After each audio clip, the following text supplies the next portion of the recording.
na paghuhusga sa kanila at yung mga dumasama dito sa mali na damay at yung nasa side ng tama na ligtas. Sa Genesis 18:23 to 26, ano po ang nangyari naman sa istorya naman nitong si Abraham? Kung ang mga taga-Israelite ay napagalitan dahil sa kanilang hindi pagsunod kay Moses, ano naman ang nangyari sa mga taga-Sodom?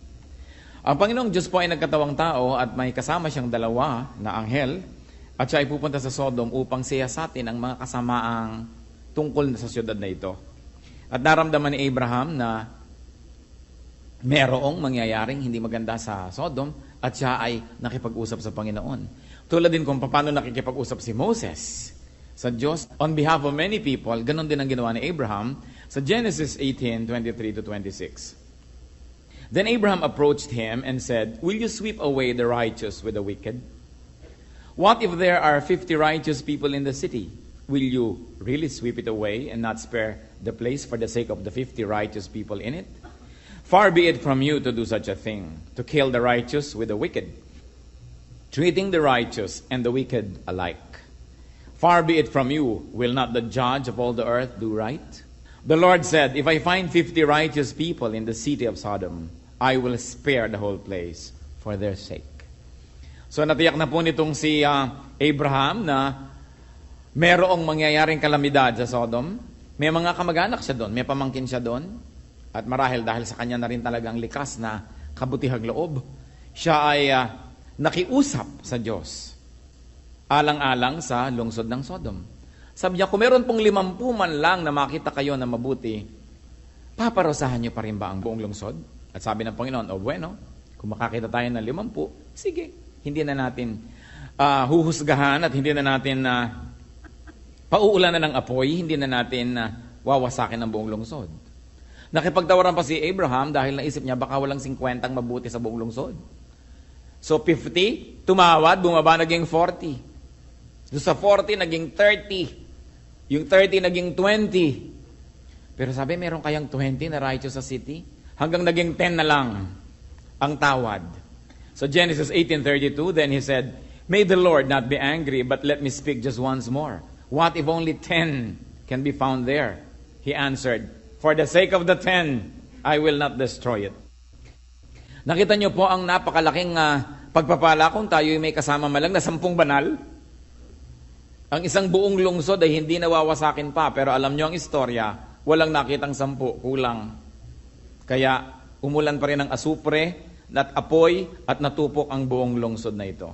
But what I want to draw attention to is the fact that Abraham, because he was considered by God as a righteous man by faith, was on the side of the Sodomites, so to speak. And because of that, the Sodomites had an ally in him and they had a great opportunity to be spared from calamity.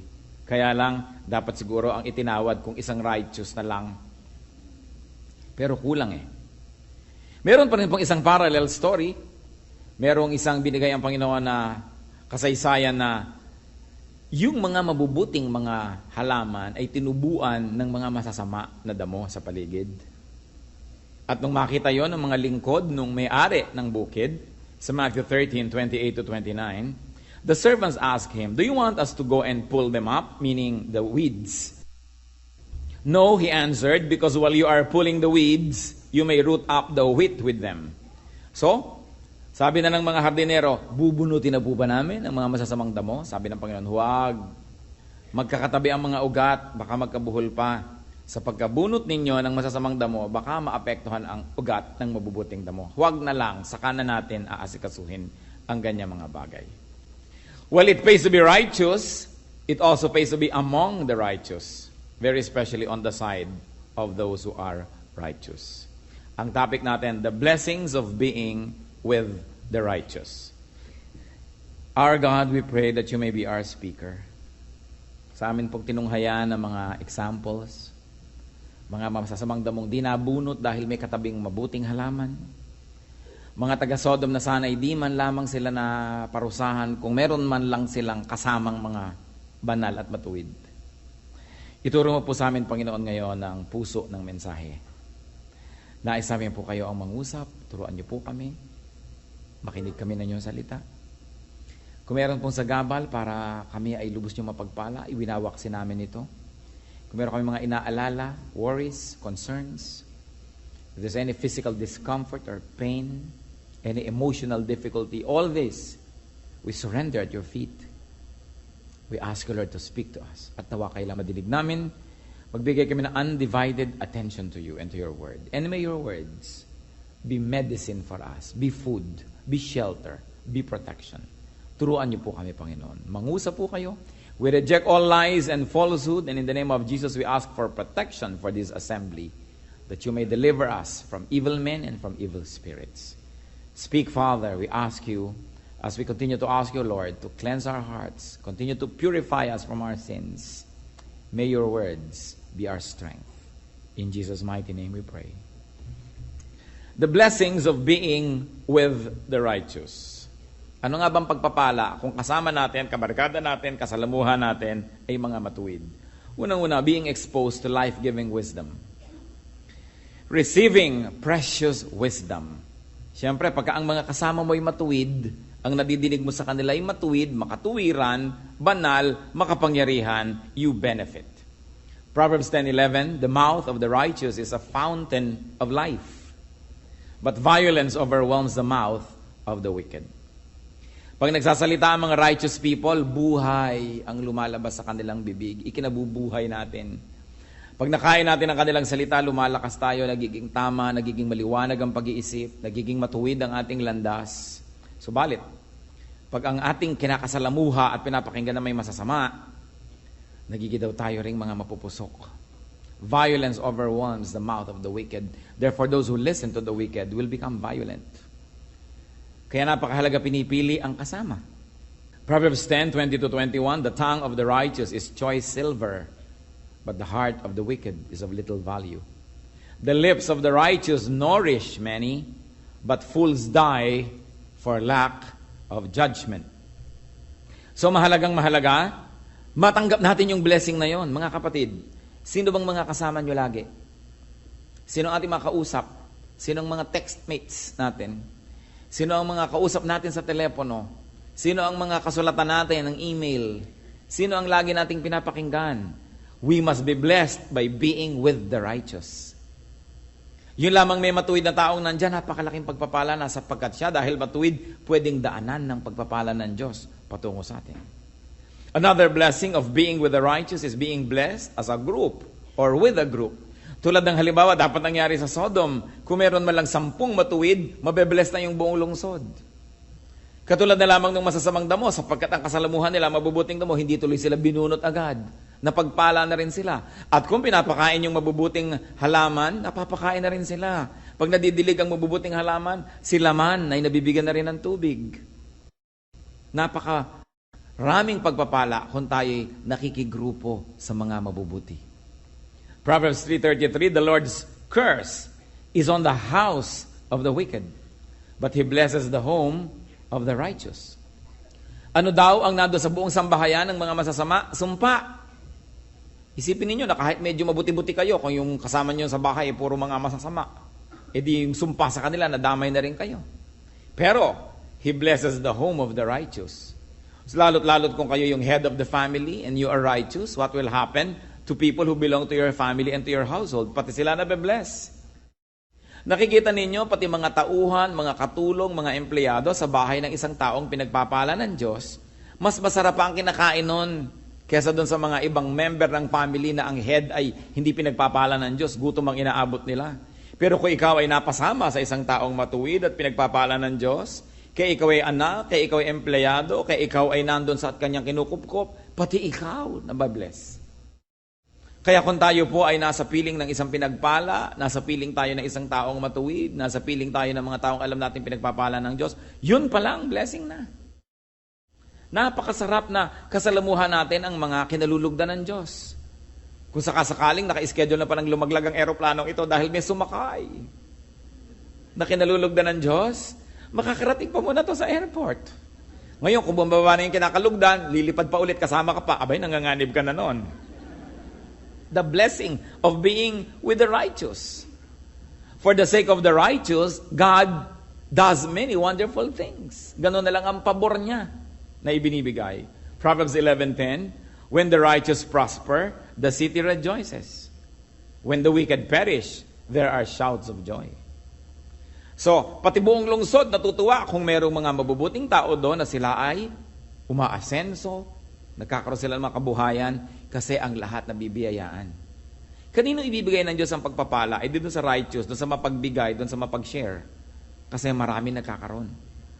Proverbs 12:7, wicked men are overthrown and are no more, but the house of the righteous stands firm. Yan ang concern po ng maraming mga magulang, mga ama, mga ina, isad mga ate at kuya. Gusto natin mabigyan ng security ang ating mga anak, ang ating mga nakababata mga kapatid, ang mga taong nasasakupan natin. But what better thing is there to do in providing security for your loved ones than in being righteous? Because when you are righteous, the Lord blesses your house. The Lord blesses your household. You want security for your family? There's one thing you should do. Be righteous.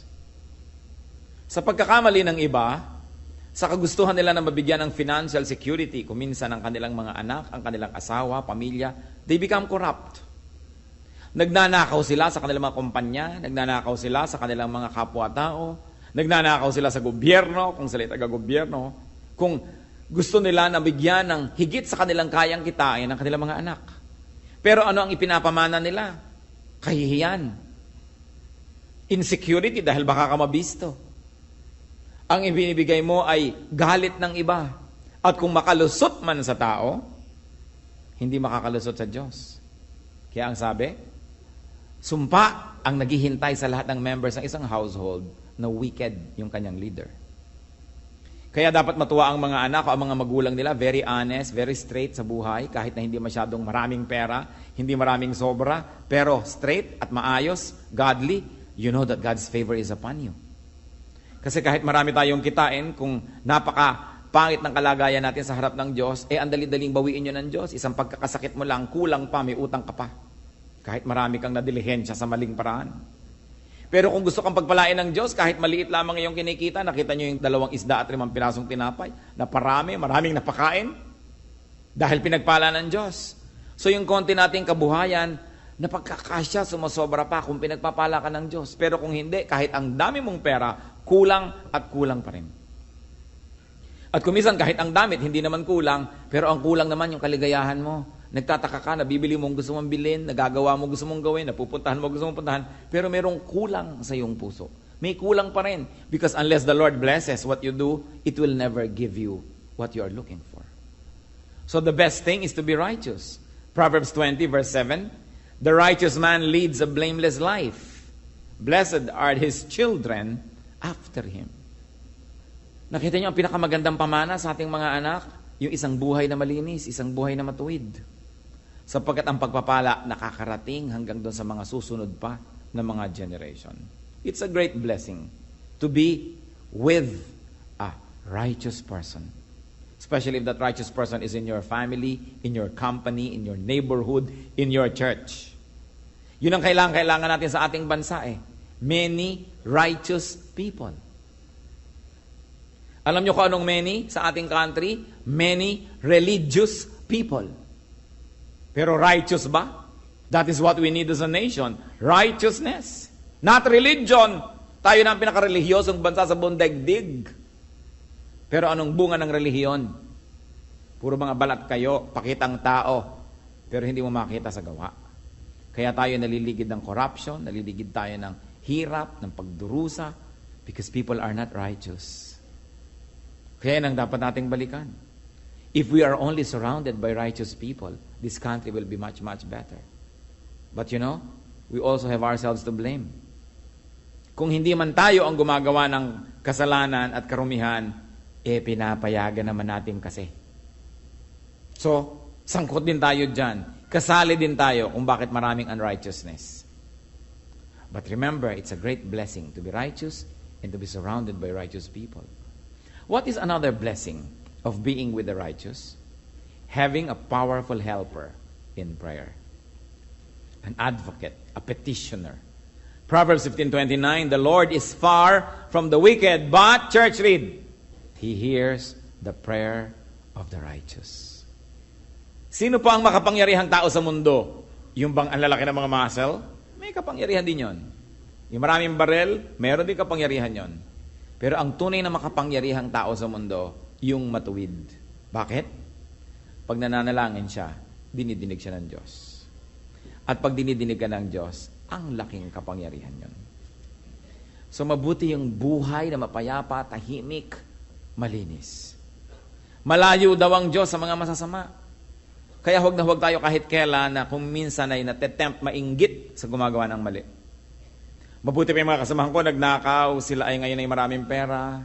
Mabuti pa yung mga classmates ko nung araw, gumawa sila ng hindi maganda ngayon. Pag nakikita kami sa reunion, silang may magagandang kotse, ako wala. Hindi kinakainggitan kahit kailan ang gumawa ng masama. Dahil sabi ng Bible, the Lord is far from the wicked. Maybe material things can come near to them because yun nga ang pandaya sa kanila ng Satanas. Pero kahit may material things ka, kung hindi mo naman yun na-enjoy sa kalooban ng iyong puso, meron kang guilt, at ikay natatakot, may humahanap sa'yo, may naghahabol sa'yo, o kung talagang namanhid ka na sa lahat ng yon, ay baliwala na sa'yo, at natutunan mo ng matuwa ka sa mga mali, pero haharap ka pa rin sa Diyos, at kawawa ka pa rin sa wakas. Hindi natin dapat kakainggitan kahit kailan yung, nag-cheat, pumasa tuloy sa test. Nang agaw sa mga mana ng kapatid, eto tuloy, mas marami siyang naipamanat sa kanyang mga anak. Yung mga pamangkin niya, walang-wala. Yung mga nandaya sa negosyo, dinaya ang kanyang kapartner, dinaya ang mga kliyente, nagkapera, ng 1, 2, 3, tumakbo, nag-abroad, natakbuhan na lahat ang dinaya. Sa palagay niyo ba dapat kainggitan yon? No, because the Lord is far from the wicked. But He hears the prayer of the righteous. Ang isang tao, pag nagpapakabuti siya at ang buhay niya ay mabuti, ang totoo nun, nagpapalakas siya ng talagang supernatural strength because he is on God's side. Akala ng mga iba, pagka nasiyahan na sila sa mga panandalian nilang kailangan, immediate needs, immediate pleasures, blessed na sila. Pero laging malaki ang bayad ng mga bagay na yon. What is another blessing of being with the righteous? It is having a standard. Meron tayong sukatan. Meron tayong guro, may konsyensya, may tinig. Meron tayong pamantayan kung tayo naliligaw o hindi, naliliko ba tayo o hindi, tayo ba'y tama o mali. Kaya pati si Moses, nung matagal siyang kasama ng Diyos at kausap, pati ang mukha niya nagliwanag. At nung pumanaog siya sa kanyang camp from the mountain, natakot ang mga tao dahil nagliliwanag ang mukha niya. Exodus 34 verse 30. When Aaron and all the Israelites saw Moses, his face was radiant, and they were afraid to come near him.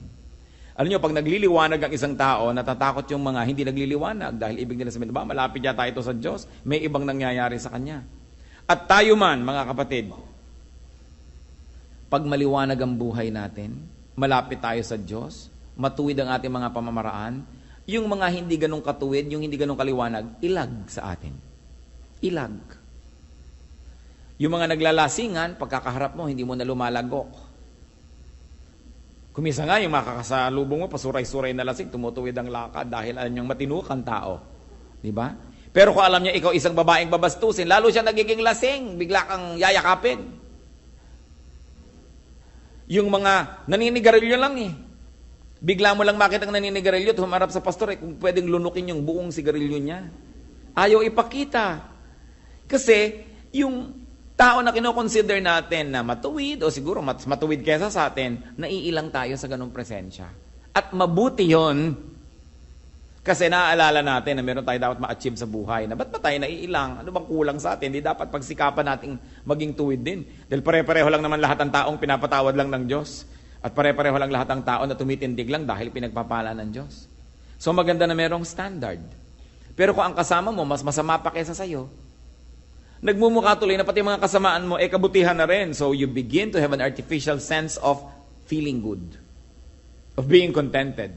But it's good to be rattled, to be shaken, to know na tinimbang ka, ngunit kulang. Kaya pagka ikaw ay may kasamang taong matuwid, nabe-bless ka dahil, bakit siya? Kaya tuloy pagkakakain kayo, nakasubo ka na ng 3, magpe-pray pa pala siya. Hindi mo malulun-lulun, ang bulalo, pray ka rin. Kasi may kasama kang nagpapaalala sa iyo kung ano ba ang tama na gawin. So, imbes na layuan natin, iwasan natin yung mga mas matutuwid para lang tayo maging at ease, sikapin nating hanapin sila, sumama tayo, kahit hindi tayo lubos na at ease. Dahil pag tayo'y naging napalapit na ng napalapit sa level ng kanilang mga katuwiran at kabanalan, magiging at ease na rin tayo. It's good to be reminded. So, natakot sila Aaron kay Moses dahil lumiliwanag ang kanyang itsura. Ano pa po ang blessing na may kasama mga righteous? Being grounded, being corrected. Isa sa mga pinakamagagandang blessing, yung merong nagtutuwid sa atin. Ituwid mo ang isang taong matuwid. Yung matuwid-tuwid siya, konti lang ang liko. Ituwid mo yung matuwid, tuwang-tuwa yun, nagpapasalamat sa'yo. Ituwid mo yung liko at nagagalit sa'yo. Ituwid mo ang matalino, thank you po, ang sasabihin. Ituwid mo yung talagang hindi matalino, magkakalit sa'yo. Ia-attack ka, ikikriticize ka. Kaya alam nyo, madaling malaman kung matalino ang isang tao eh. Pag siya'y pinupuna, itinutuwid, nagpapasalamat. Kumusta po kayo? Kumusta ang ating katalinuhan? Pag ba sinabi sa'yo ng asawang antabang naman ng sinigang, di ikaw magsigang? Anong tawag doon? Hindi matalino.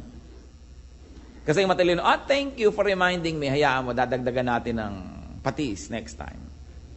Pag sinabing, alam mo, medyo magulo yata ang buhok mo, ay, thank you ha. Sige, magsusuklay ako sa bandero. Hindi yung, ikaw ang buhok mo, mas magulo pa. Alam mo, hindi matalino yung taong yon. Tanungin yung katabi nyo kung matalino siya. Nagagalit ka ba pag pinupuna? Be corrected.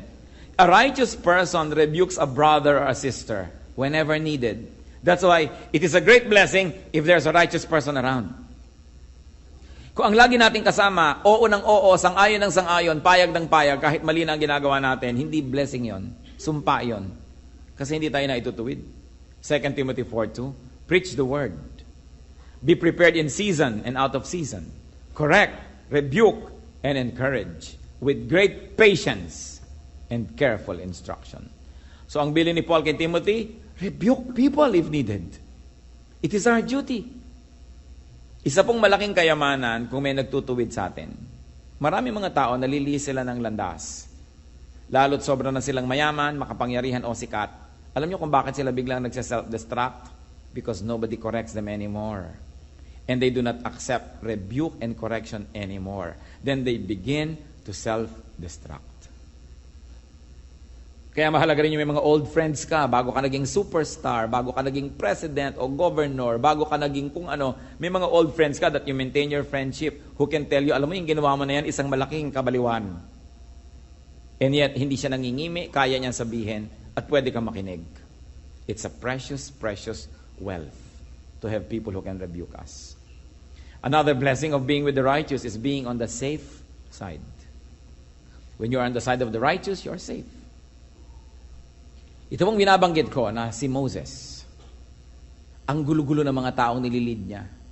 Wala naman siyang gusto kundi ikabubuti ng mga tao. Lagi na lang nagre-reklamo ang mga tao. At hindi sila nauubusan ng mga leader-leader na nagtatanim ng discontentment sa puso ng mga tao at laging gusto mag-rebellion. Finally, may nangyari sa mga taong rebellious na ito. Ang pangalan ng leader nila si Korah. At sa number 16, 19 to 35, basahin natin. When Korah had gathered all his followers in opposition to them at the entrance of the tent of meeting, the glory of the Lord appeared to the entire assembly. The Lord said to Moses and Aaron, separate yourselves from this assembly so I can put an end to them at once. But Moses and Aaron fell face down and cried out, O God, God of the spirits of all mankind, will you be angry with the entire assembly with only one man sins? Then the Lord said to Moses, say to the assembly, move away from the tents of Korah, Dathan, and Abiram. Moses got up and went to Dathan and Abiram, and the elders of Israel followed him. He warned the assembly, move back from the tents of these wicked men. Do not touch anything belonging to them, or you will be swept away because of all their sins. So they moved away from the tents of Korah, Dathan, and Abiram. Dathan and Abiram had come out and were standing with their wives, children, and little ones at the entrances to their tents. Then Moses said, "This is how you will know that the Lord has sent me to do all these things, and that it was not my idea. If these men die a natural death and experience only what usually happens to men, then the Lord has not sent me. But if the Lord brings about something totally new, and that earth opens its mouth and swallows them with everything that belongs to them, and they go down alive into the grave, then you will know that these men have treated the Lord with contempt." As soon as he finished saying all this, the ground under them split apart, and the earth opened its mouth and swallowed them, with their households and all Korah's men and all their possessions. They went down alive into the grave with everything they owned.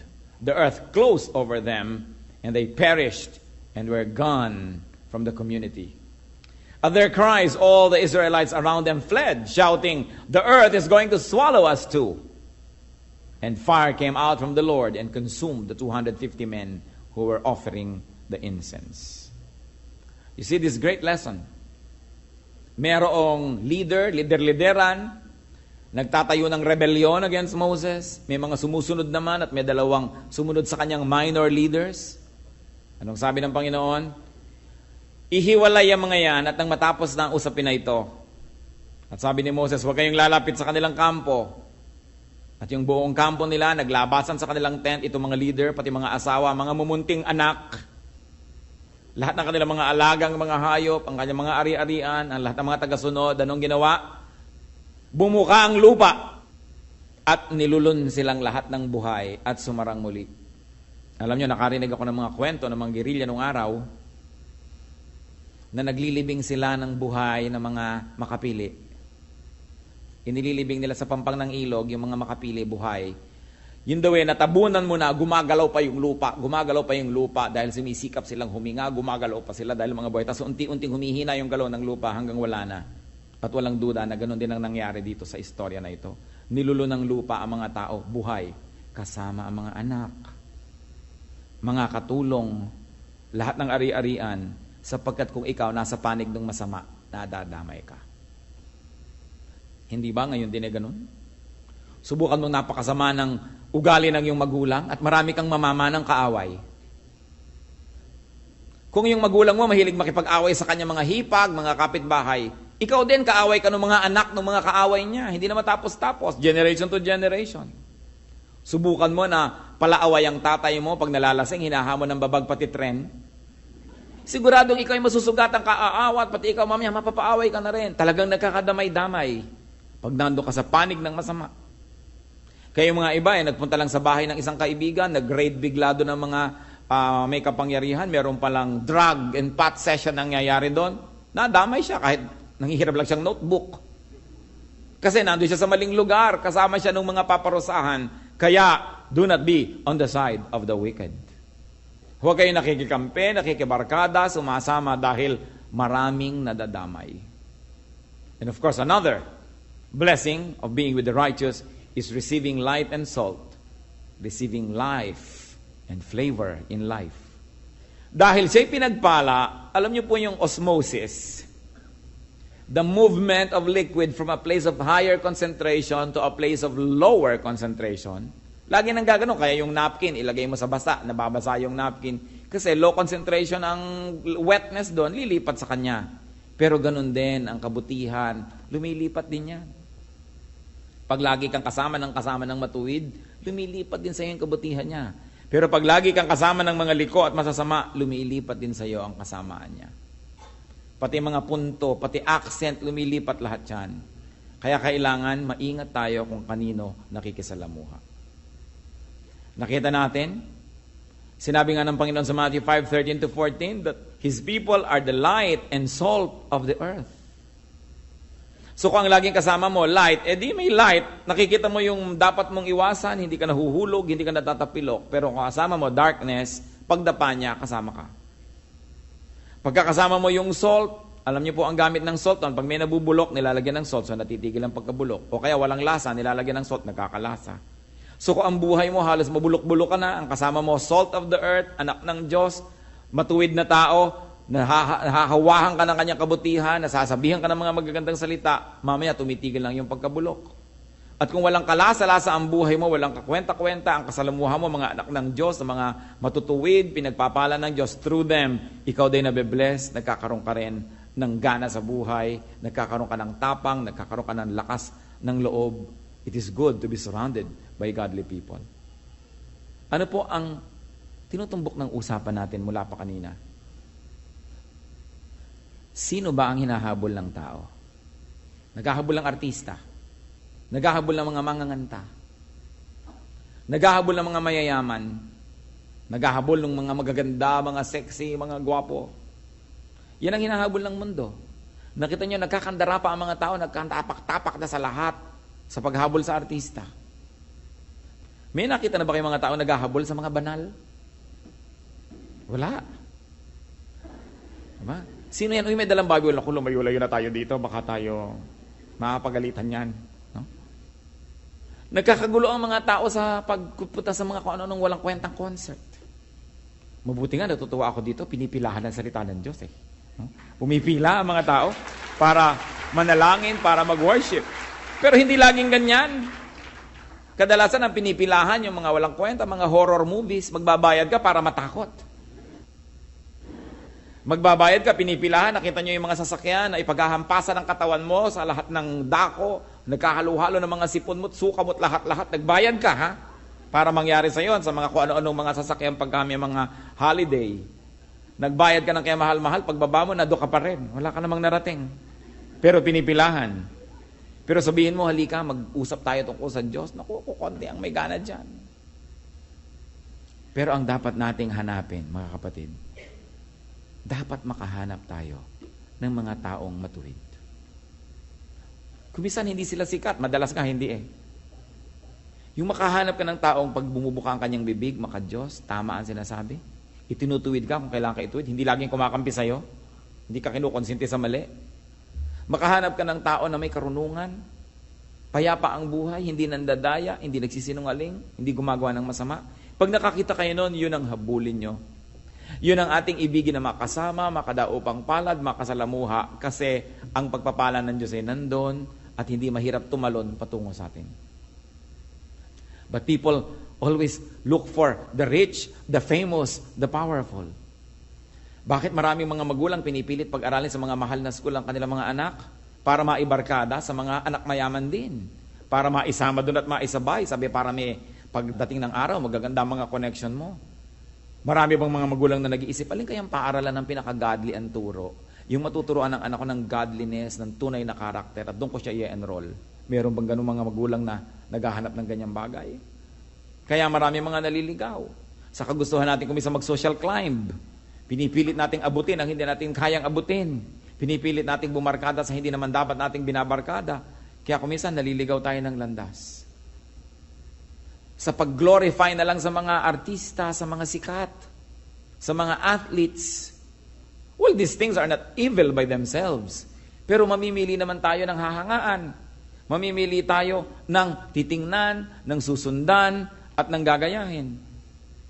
Wise people will strive to be near and to be with and to be on the side of the righteous. Yun ang mga tunay na wise.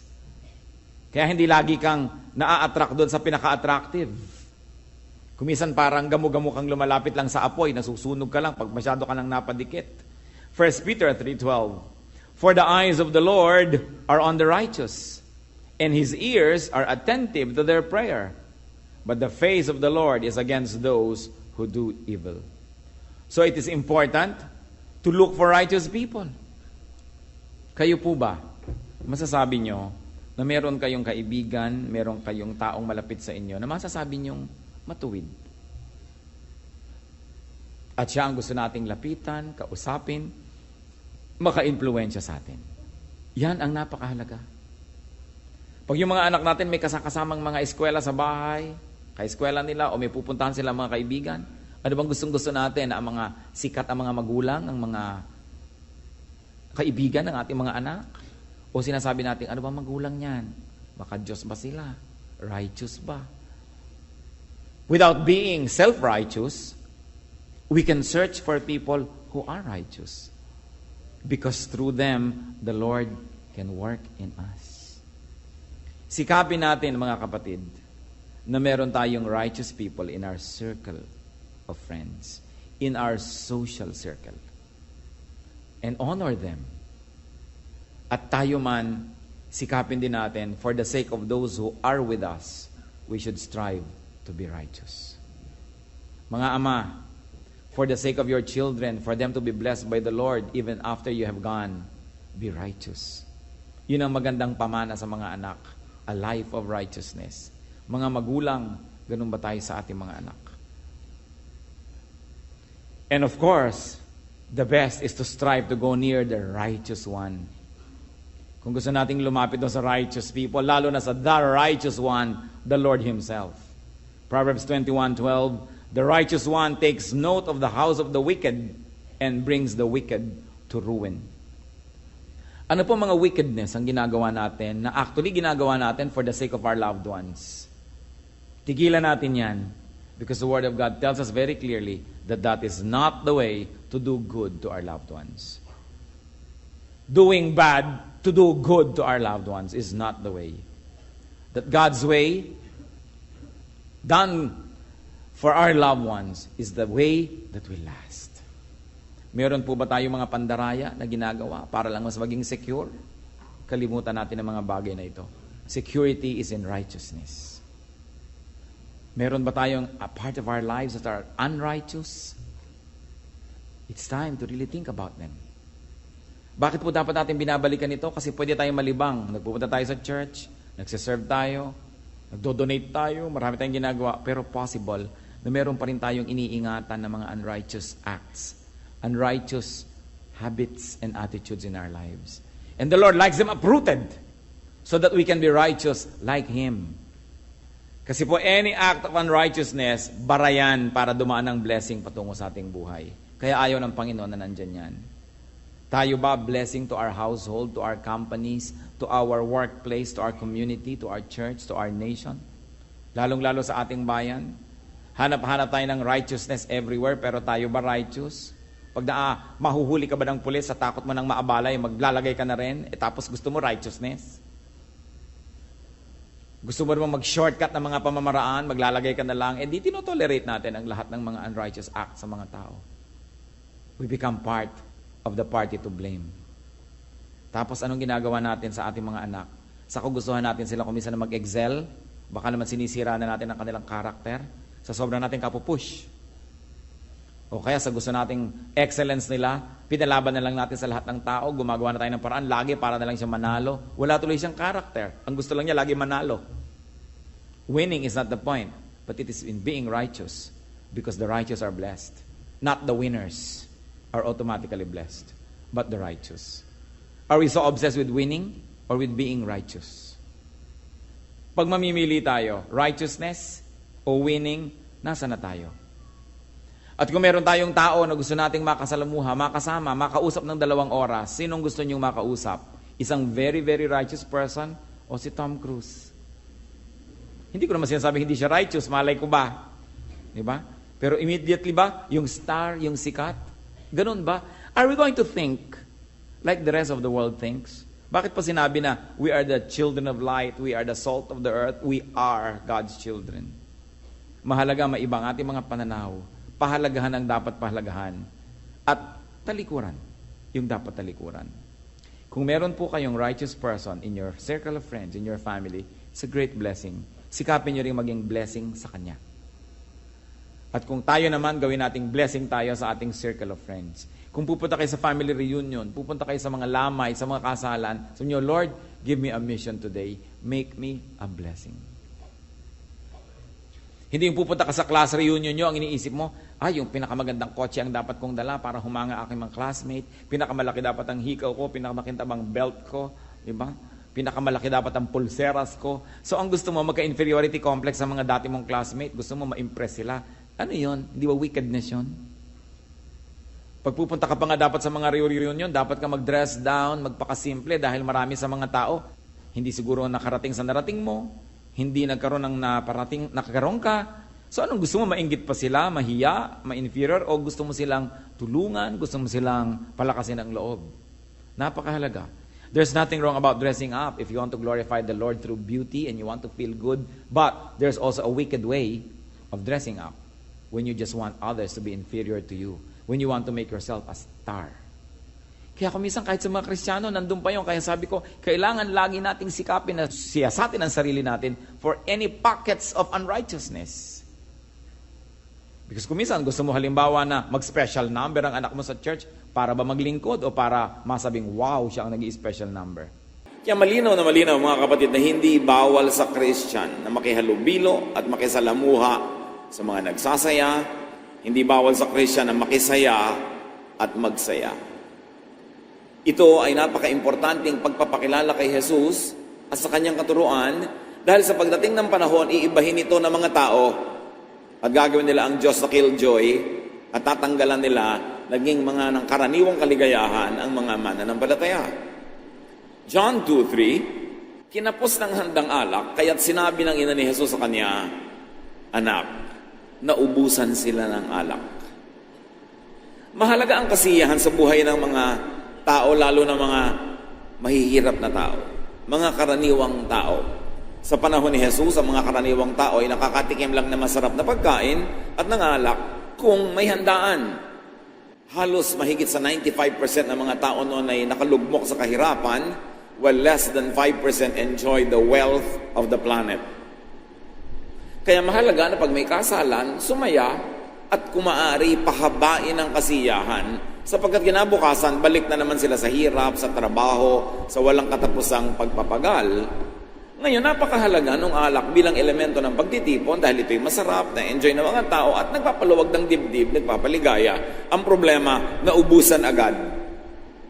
Marahil ay maliit ang budget o sobrang mabilis na konsumo ang inihanda. Pero problema yon kasi pag wala ng alak, titigil na ang pagtitipon, ang kasiyahan, uwian na.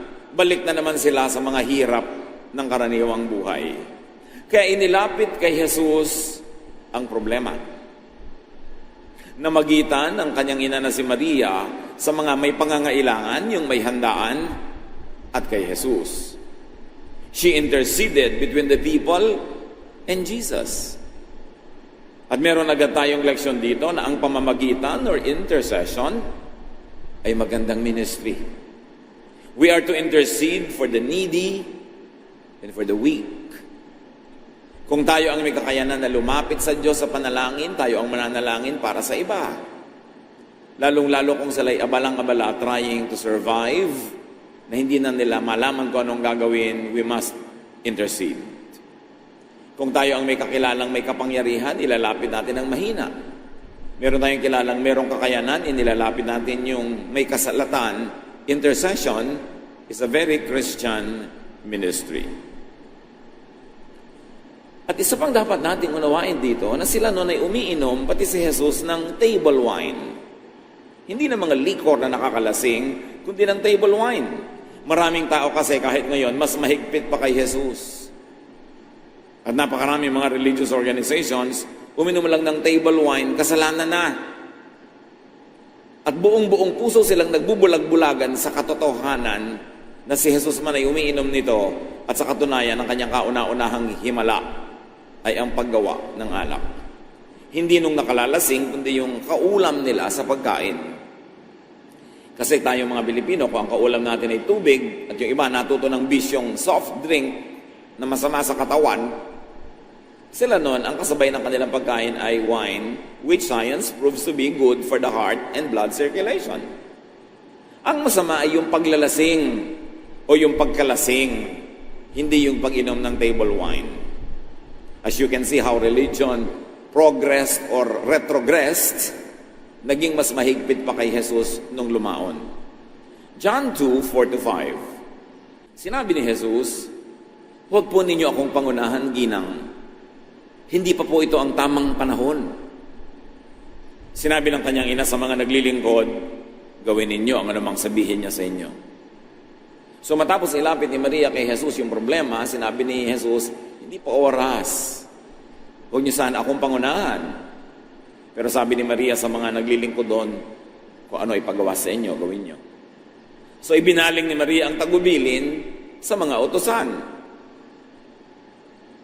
Naniniwala siya na may gagawin si Jesus. At may lesson agad sa atin mga kapatid, mahalagang manalig. At kung nananalig, dapat kang may gawin dahil nananalig ka. Si Maria dahil nananalig na may gagawin si Jesus, bagamat siya ay pinagsabihang hindi pa panahon, pero naniniwala siya ang kabaitan ni Jesus ay lalampas sa ordinary schedule or scheduling kung kailan yung tamang panahon na yon. Kasi merong need na gumawa siya ng isang practical na bagay. Sinabihan niya ang mga katulong doon kung anong ipagawa sa inyo, gagawin nyo. John 2:6. May 6 na banga doon. Ang bawat isa ay naglalaman ng 75 hanggang 115 litro. Ang mga ito ay nakalaan para sa paghuhugas ayon sa tuntuning pangrelihiyon ng mga Hudyo. So may mga banga, malalaking banga, maraming pwedeng ilaman na banga, pero hindi ginagamit pang araw-araw, exclusive lang, lalagyan ng tubig na panghugas sa mga paa, kamay, mukha, bago sila magdasal. So mayroong mga banga, mga tapayan, at ito'y tinuturing na sagrado o banal para lang sa gawaing relihiyoso. It was exclusive, walang ibang gamit, walang ibang saysay, pang relihiyon lamang. John 2:7-9. Sinabi ni Jesus sa mga tumutulong doon, punuin ninyo ng tubig ang mga banga. At pinulungan nila ang mga banga. Pagkatapos sinabi niya, kumuha kayo ng kaunti at dalhin nyo sa namamahala ng handaan. Dinalhan nga nila ang namamahala ng handaan at tinikman nito ang tubig na naging alak. So, ayon sa utos ni Jesus ayon sa utos ni Maria na sundin nyo kung ano ipapagawa sa inyo, nilagyan ng mga katulong ng tubig ang tapayan. Marami silang inigib na tubig na definitely galing pa sa mga balon malayo sa bahay. It was hard work. At siguro nag-iisip sila, hindi naman oras ng dasal.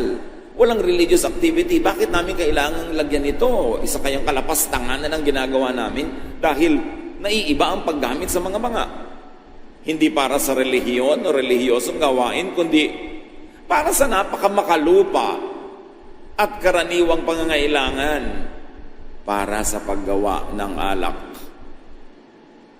Sa ordinaryong pananaw, lalo sa conservative, tama ba na gamitin ang mga banga na ito na nakalaan para sa banal na gawain, para lang sa isang makalupang gawain na paggawa ng alak? Tama ba si Jesus o mali sa kanyang ginagawa? Bakit siya tagapagligtas? Bukod sa pagliligtas niya sa mga tao sa impyerno, saan pa niya ililigtas ang mga tao?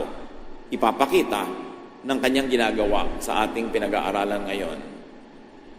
Ang relihiyon, ang diwa ay spirito at katawan ng relihiyon. The spirit and letter of religion was made practical and useful. Ito ay ginawa ni Jesus na practical. Useful, kapaki-pakinabang sa pangkaraniwang buhay. Kung yung mga banga ay nakalaan lang para sa mga piyesta o religious events, ngayon gagamitin ni Jesus sa pangkaraniwan na pangangailangan sa pang-araw-araw na buhay na walang religious value. Anong ginawa dito ni Jesus? Very symbolic. Tinawid, binura ang guhit na naghihiwalay sa religious versus the secular. Sa exclusive versus the inclusive. Sa conservative versus the liberal.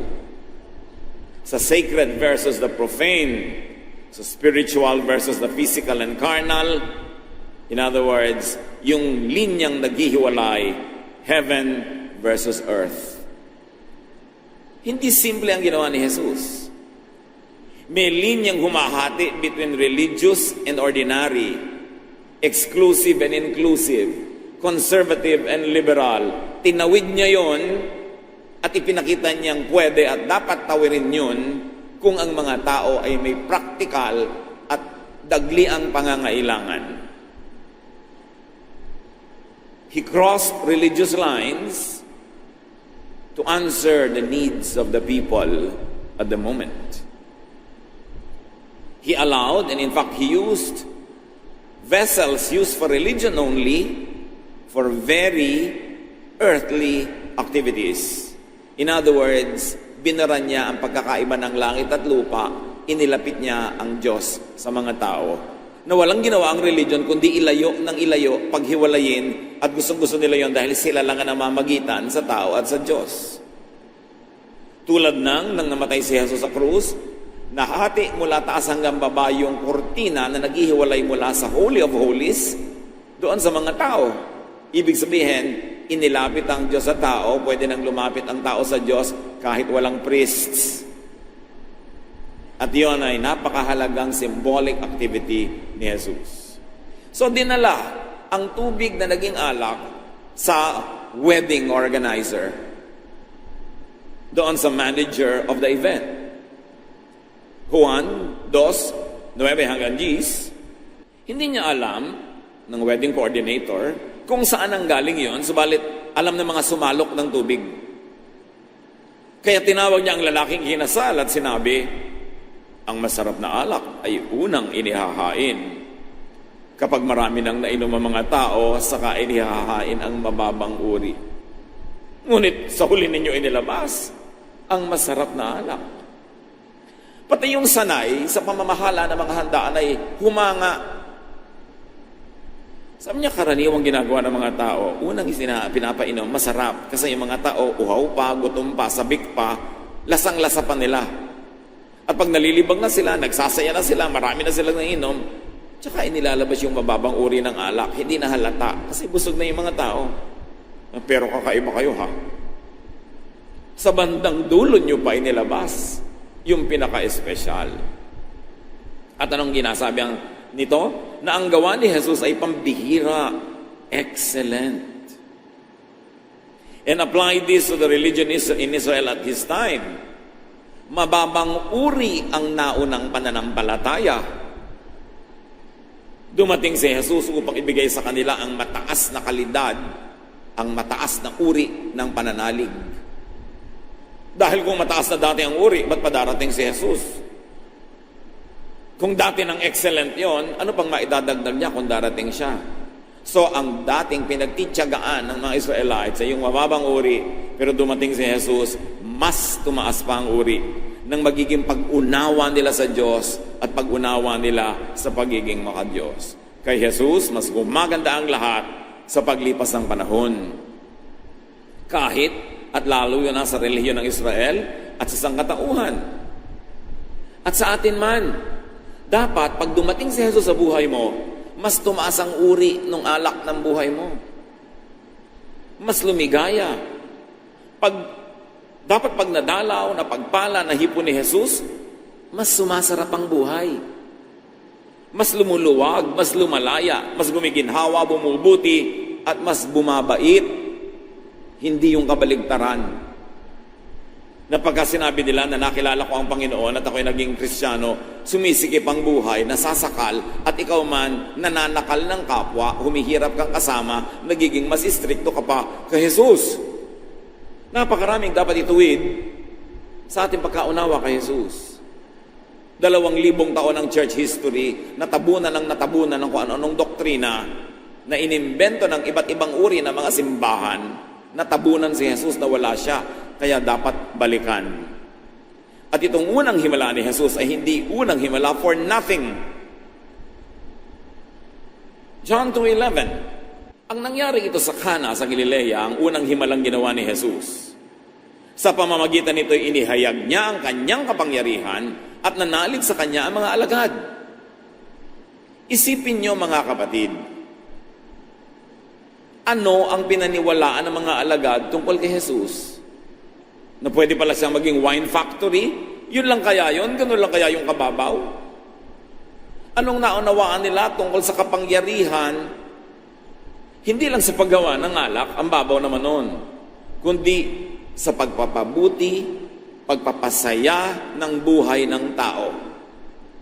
Naunawaan nila kung ang misyon ni Jesus. Palayain ang mga tao sa mga gapos at pagtatali sa kanilang isip ng overly conservative, exploitative religion. To set them free from a mindset that takes away their happiness, their joy, their pleasures, and their freedoms. Ano ang naunawaan ng mga alagad niya tungkol sa Diyos Ama? Na mabait at mabuti pala ang Diyos. Napapayag pala siya na ang mga tapayan na ito na pangrelihiyon lang ay gamitin para gumawa ng alak para ituloy ang kasiyahan ng mga tao. Na hindi pala nagagalit ang Diyos Ama sa pagsasaya ng mga tao, hindi katulad ng ipinakikilala ng mga religious leaders ng kanilang panahon na ang Diyos ay laging galit, laging nagpaparusa, laging kailangang pakiusapan, suhulan, at bigyan ng kung ano-ano para lang mawala ang galit. Dumating si Jesus para ipakilala kung sino talaga ang Ama, dahil hindi tama ang ipinakikilala ng relihiyon tungkol sa Ama. Ang unang himala ni Jesus, ang unang pagpapatunay ng kaluwalhatian ni Jesus ay ang paggawa ng alak. Isipin nyo yon, hindi relihiyoso ang una niyang mirakulo. Pero ito ay praktikal, mabait, excellent. At tingnan ninyo mga kapatid, ginanap sa isang kasiyahan. Ibig sabihin, mahalaga kay Jesus, mahalaga sa Ama sa Langit, ang kasiyahan ng tao. At ito'y ginanap sa isang munting baryo, sa Cana, hindi sa Jerusalem, hindi sa temple, hindi sa synagogue or bahay dalanginan. Nilampasan ni Jesus ang priesthood, nilampasan niya ang temple, ang synagogue, at ginawa niya sa isang karaniwang okasyon among mga common people sa isang napakakaraniwang lugar ang kauna-unahang himala ng anak ng Diyos. And that was supposed to be a great statement. Dapat sana, kung susundin lang ang ordinary way of thinking, maghimala siya sa templo, sa araw ng dalangin kung saan nandun lahat ng tao naka-assemble. Tulad ng sabi sa kanya ni Satan, if you are the Son of God, here, I'll bring you to the pinnacle of the temple, yung pinakamataas na tore ng templo, at kung saan sa ibaba nun ay nagtitipon lahat ng mga sumasambat, kitang-kita siya, magpatihulog ka, at ipakita mo sa mga tao na sasaluhin ka ng mga anghel dahil ikaw ang anak ng Diyos. Dapat doon gawin. Pero hindi doon ginawa ni Jesus ang kanyang kauna-unahang himala. Dahil ayaw niyang isangkot ang templo, ayaw niyang templo na naman na magkaroon ng credit para sa gagawin niya. At ang kinina naman ng mga pulis ang karangalan, kaluwalhatian, at ipagpatuloy nila ang pagkontrol sa mga tao. Jesus effectively bypassed the religious system of Israel when he did his first miracle. And that was supposed to be read by all of us as a statement.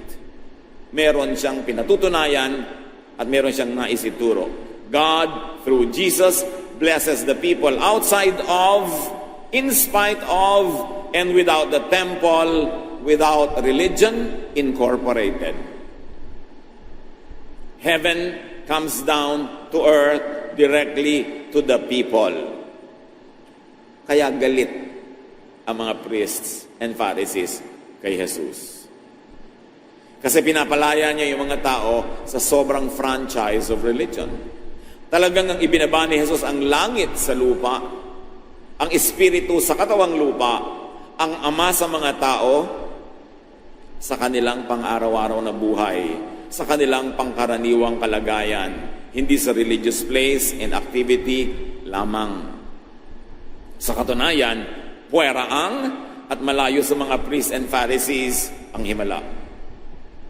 Mga kapatid, mayroong himala. At ito ang himala. Na pagpapalain ng tao, ang tao ay pagpapalain ng Diyos sa pamamagitan ni Jesus directly, even without the intervention of the religious authorities. Ginawa sa isang baryo, hindi sa Jerusalem, sa isang simpleng tahanan, hindi sa temple, among ordinary people, not among the religious elite. Nililinaw ni Jesus ang gawain niya ay hindi katulad ng or iba sa gawain ng existing religious system of His time. Kasi kung pareho lang naman, ang gawain ni Jesus at yung ginagawa ng religion ng panahon niya, ba't pa siya isusugo ng Ama? E di, sayang lang, duplication. Kung pareho lang naman pala ang kanyang misyon at sasabihin, tulad na sinasabi na sa templo araw-araw, bakit pa siya kailangang dumating at magturo? Mga kapatid, mag-exercise tayo ng litanya. May sasabihin ako, sasagot kayo. Okay? Mag-cooperate kayo at lakasan.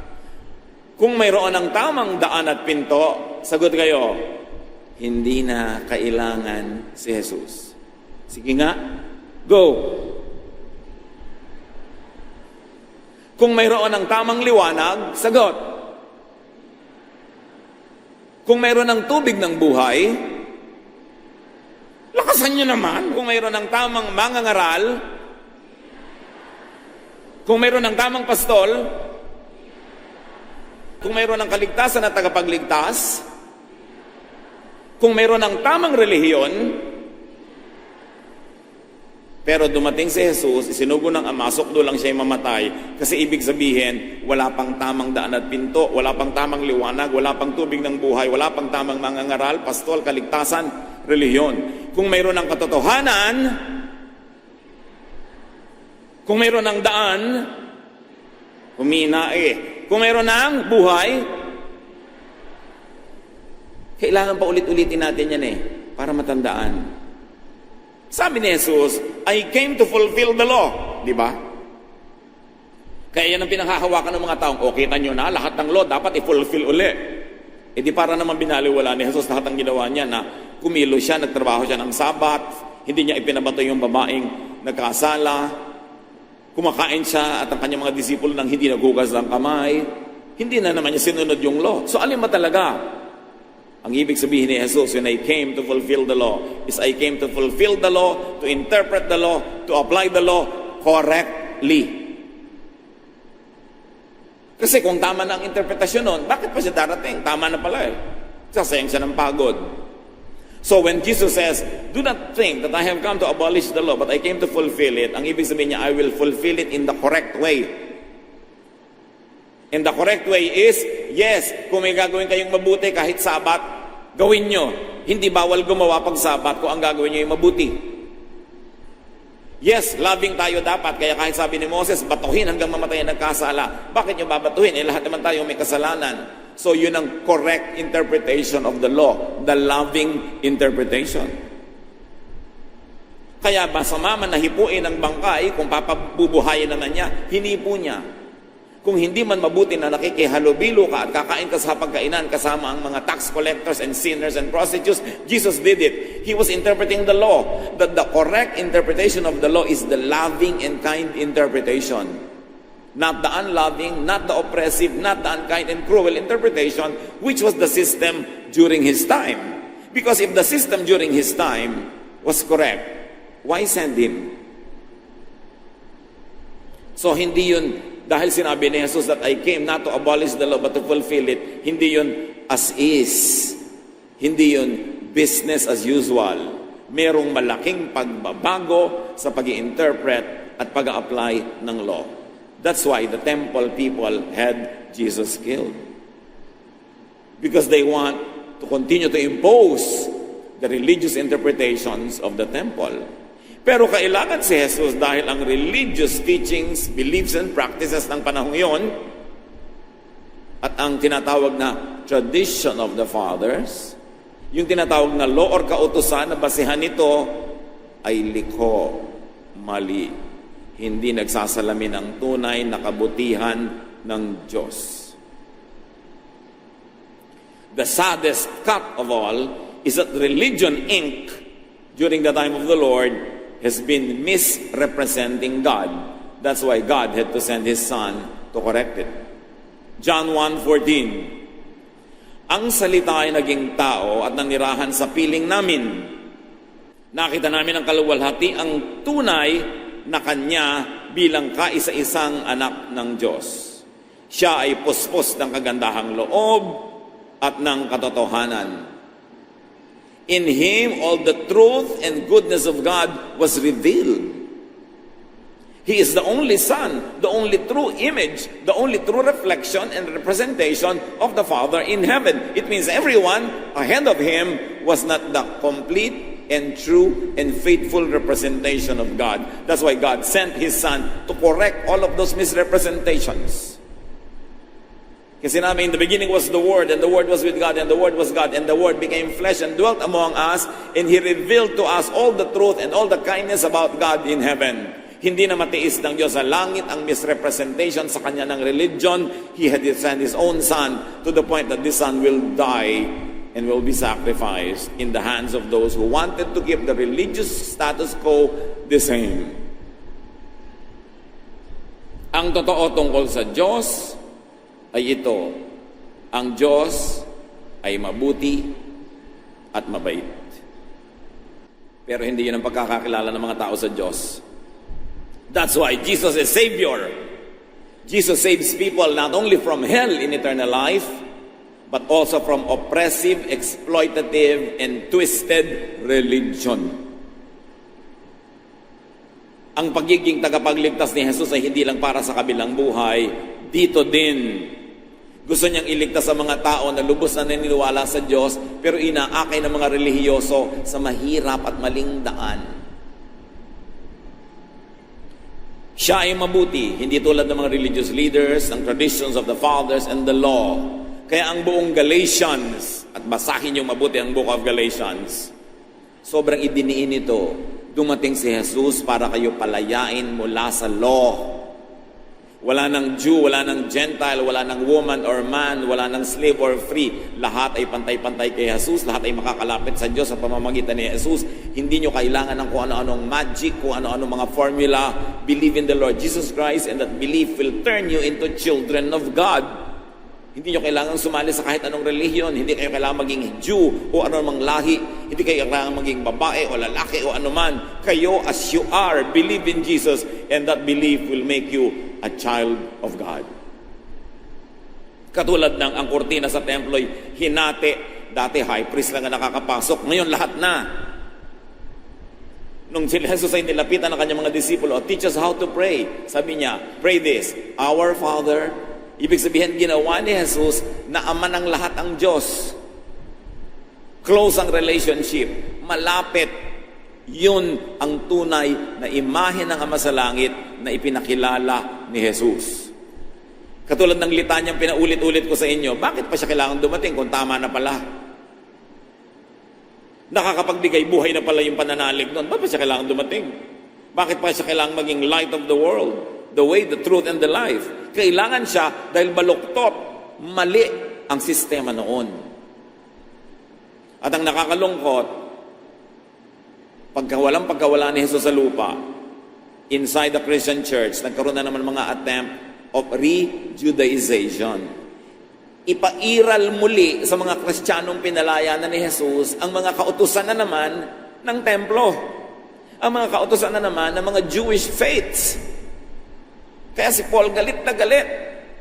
Kaya basahin yung mabuti ang Galatians. Kasi kahit buhay pa si Paul, may mga pagtatangka na yung mga Jewish Christians na gawing Jewish na naman ang Christianity. Pinalaya na nga sila doon. Gusto na naman silang ibalik nung iba. Sinimula ni Jesus na gawin ang fulfillment of all the law, ang pagbaba ng kaharian ng Diyos, ang kingdom of God. Ginawa niya ang lahat ng ito sinimulan sa isang kasalan na hindi pinagpapapansin ng mga tao, hindi pinagtututuro. Akala lang, ang tunay na kwento, si Jesus ay makapangyarihan, kaya niyang gumawa ng alak. Hindi gawin na lang natin siyang alak factory. Kung yun lang pala ang lesson ng kwento na yun. Ginawa yun upang ipaliwanag ang lahat ng ating pinag-usapan na ang Diyos ay available to all, ang Diyos ay mabait. Gusto ng Diyos ang mga tao nagkakaroon ng kasiyahan, kapahingahan sa kanilang mga kapaguran. Mabuti ang layunin ng Diyos sa mga tao at ito ang gusto ni Jesus ay pabatid sa atin. Yan ang unang himala. Sa palagay nyo, pipiliin ng langit na maging unang himala kung tungkol lang yan sa paggawa ng alak. In other words, yung ordinaryong buhay, parang ordinaryong tubig, with Jesus, nagiging excellent wine. Dapat gano'n na maging buhay ng Kristiyano. Hindi yung humirap palalo, sumikip palalo, dumilam ang isip, na-oppress ka palalo dahil naging Christian ka.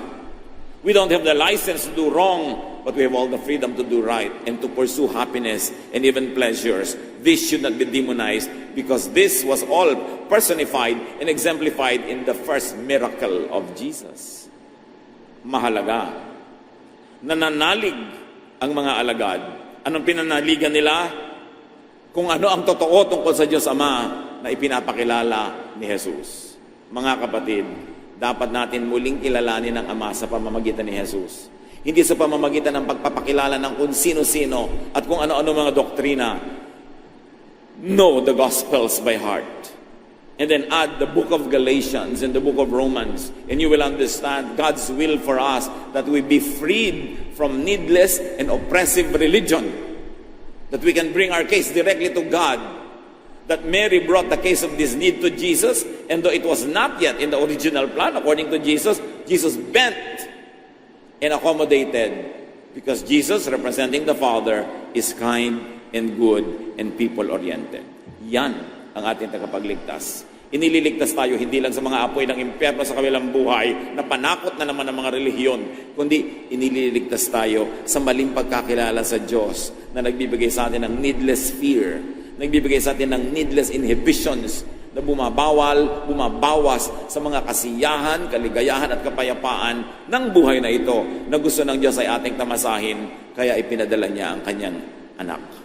Pag-aralan ang Gospels. Huwag kayong makontento sa mga nadidinig lang kung kani-kanino, kung saan-saan at napupulat sa mga balutan ng tinapa. Kailangan magbasa kayo ng Gospels.